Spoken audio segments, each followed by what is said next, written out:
এটা কতটা smoothly role হয়ে যাচ্ছে দেখে নিশ্চয়ই বুঝতে পারছেন। দেখুন, এটা যেমন রোল করা যায় তেমনিও আবার মানে ছেড়েও দেওয়া যায়। কাঁচা আমের সিজন তো প্রায় শেষ হয়ে গেল, তো আজকে কাঁচা আম শেষ হওয়ার আগে এভাবে বানিয়ে নিন কাঁচা আমের আমসত্ত্ব। আজকে আমি কাঁচা আম দিয়ে 2 রকমের আমসত্ত্ব রেসিপি তৈরি করে দেখাবো। টুকটাক চ্যানেল রান্না মানেই হচ্ছে সহজ ও unique recipe. Let's go to channel Tuktak Ranna. এখানে আমি কাঁচা আম নিয়ে নিয়েছিলাম 5টি। আমি আমগুলোকে একটু মেপে দেখাচ্ছি। দেখুন, এখানে আমার টোটাল প্রায় 3 কাপের মতন হয়েছে। এখন আমি দিয়ে দিচ্ছি পরিমাণ মতো পানি। এটাকে জাস্ট আমরা সেদ্ধ করে নেব। এটা সেদ্ধ করে নেব। যদি আমার এই ভিডিওটা যদি সম্পূর্ণ আপনাদের ভালো লেগে থাকে তাহলে প্লিজ আমার চ্যানেলটাকে সাবস্ক্রাইব করবেন, লাইক কমেন্ট শেয়ার করবেন, আর অবশ্যই বেল আইকনটি প্রেস করবেন পরবর্তী নতুন ভিডিও পাওয়ার জন্য। আমটাকে আমরা সম্পূর্ণ সিদ্ধ করে নেব।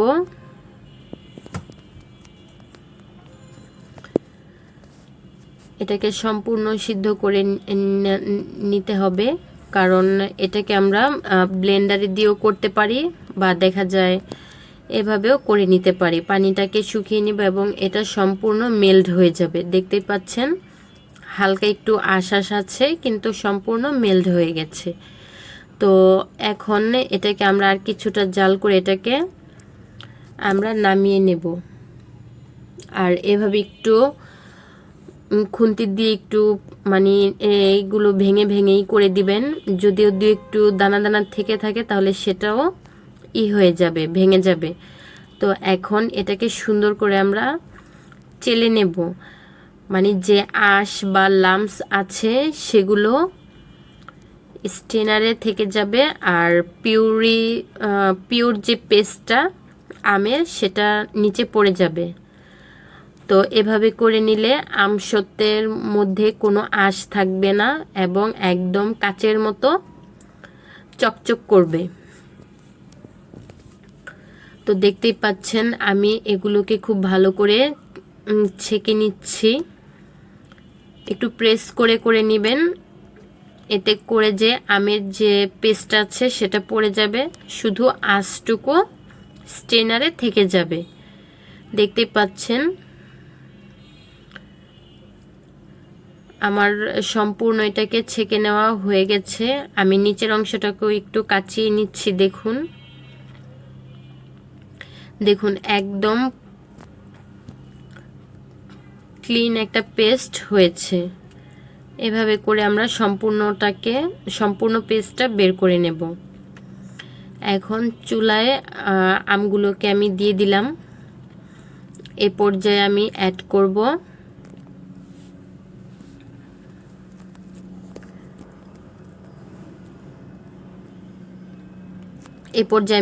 করে দেব হাফ কাপের মতন চিনি।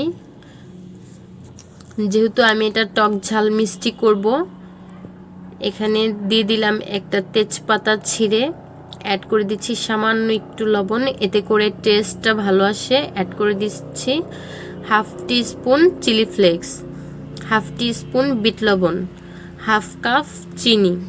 এখন এগুলোকে আমি খুব ভালো করে নেড়েচেড়ে মিক্স করে নেব। আপনাদের টেস্ট অনুযায়ী ঝালটা কম বেশি করে নিতে পারেন। আমি যেহেতু এটা টক ঝাল মিষ্টি করব, তাই এখানে আমি সামান্য কিছুটা ফুড কালার অ্যাড করলাম। এটা অপশনাল, আপনারা চাইলে এটা স্কিপও করতে পারেন। আমি জাস্ট কালারের জন্য, যেহেতু আমি কাঁচা আম দিয়ে করছি, তাই কাঁচা আমের কালারটা দেওয়ার জন্য এখানে আমি একটু green colour food colour use করছি।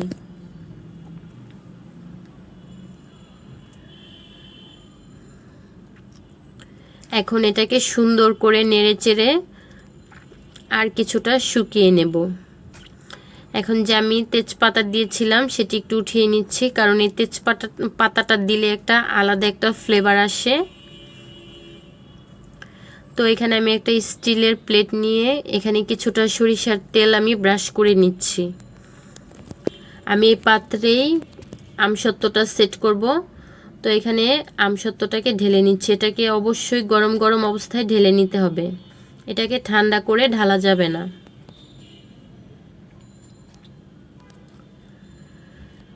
এখন একটু হাত দিয়ে একটু দুলিয়ে দিলেই এটা প্লেটের মধ্যে সুন্দর করে সেট হয়ে যাবে।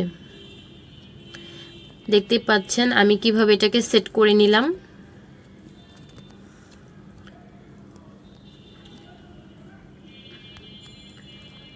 আমাদের এটা অলরেডি সেট, মানে এখন এটাকে সেট করার জন্য রেখে দেব।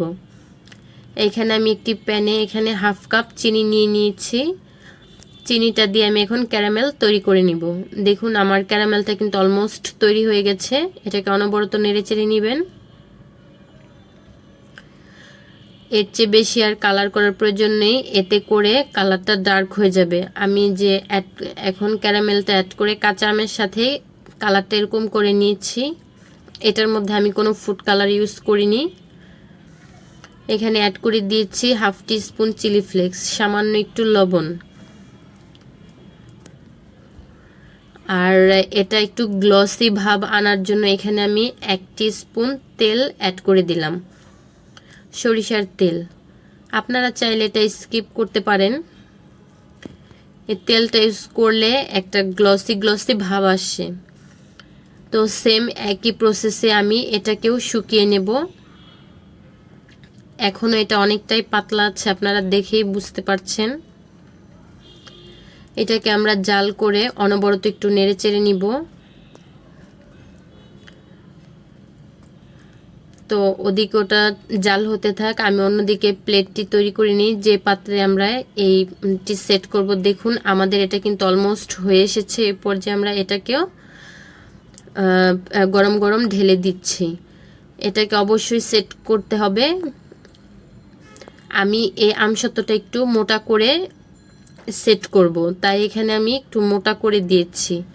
তো দেখতেই পাচ্ছেন আমার দুটো আমসত্ত্বই কিন্তু অলরেডি দিয়ে দিচ্ছে। এখন এটা আপনারা চাইলে রোদে দিয়েও শুকিয়ে নিতে পারবেন, আবার চুলার আঁচে মানে রান্নার সময় যখন চুলাটা জ্বলবে তখন চুলার নিচে দিয়েও সেট করতে পারেন।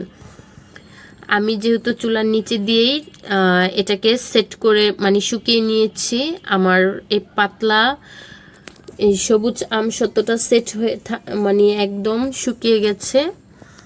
তো এটা আমি আপনাদেরকে কেটে উঠিয়ে দেখাচ্ছি। আর লালটা যেহেতু আমি একটু মোটা করে দিয়েছিলাম, সেটা এখনও কিছুটা আর কিছুক্ষণ সময় লাগবে সেটা শুকাতে, তাই আমি আপনাদেরকে লালটা সবুজটা দেখিয়ে দিচ্ছি। দেখুন কতটা পাতলা হয়েছে, এটা একদম আমার হাতের আঙুলগুলো পর্যন্ত দেখা যাচ্ছে। আমি একটি আমসত্ত্ব পাতলা করে সেট করে দেখালাম, আর আরেকটি একটু মোটা করে দেখাচ্ছি। মোটাটি এখনও শুকাতে কিছুটা একটু সময় লাগবে, তো আমি আপনাদের সাথে এটাই শেয়ার করছি। এখন আমি এটা আপনাদের সাথে কেটে দেখাবো। যদি আমার এই ভিডিওটা আপনাদের সম্পূর্ণ দেখার পর ভালো লাগে তাহলে প্লিজ লাইক কমেন্ট শেয়ার করবেন ও আমার চ্যানেলটিকে সাবস্ক্রাইব করে নিয়মিত পাশেই থাকবেন। আপনাদের একটা লাইক একটা কমেন্ট আমাদের কতটা উৎসাহ প্রেরণা যোগায় সেটা বলে আমরা বোঝাতে পারবো না। তো আশা করছি অবশ্যই সব সময় আমাদের পাশে থাকবেন, আর নিয়মিত ভিডিও পাওয়ার জন্য বেল আইকনটি প্রেস করবেন নতুন নতুন ভিডিও পাওয়ার জন্য। তো কথা বলতে বলতে আমি আমসত্ত্বটা কেটে নিয়েছি, এখন আমি আপনাদেরকে দেখাচ্ছি এটা কতটা স্মুথলি রোল হয়ে যাচ্ছে, দেখে নিশ্চয়ই বুঝতে পারছেন। দেখুন